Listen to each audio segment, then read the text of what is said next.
Officials in Alabama are defending their decision to carry out the first ever nitrogen gas execution after the man put to death shook and convulsed on the gurney for minutes, reigniting the debate over capital punishment. Eben Brown has more from Miami. As of last night, nitrogen epoxy as a means of execution is no longer an untested method. It is a proven one. Officials in Alabama are defending their decision to introduce the first new method of execution in the U.S. in more than 40 years. 58-year-old Kenneth Eugene Smith was put to death using nitrogen gas on Thursday night. The convicted murderer breathed the nitrogen through a face mask, causing oxygen deprivation. The execution took 22 minutes.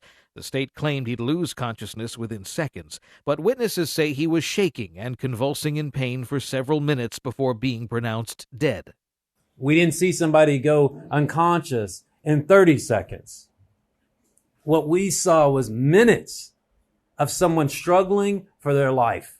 It came after Smith's legal team was unable to convince judges that the use of gas constituted cruel and unusual punishment. But some human rights groups say they'll mount another legal challenge based on the results of last night's execution. State Attorney General Steve Marshall pushes back strongly on those critics, saying the execution went exactly according to plan. The movements by Smith were involuntary, and those claiming otherwise don't have all the facts. There's no specific time that we can identify for which the nitrogen began to flow, but we believe that not only was this constitutionally carried out, but entirely consistent with how it was planned from the beginning.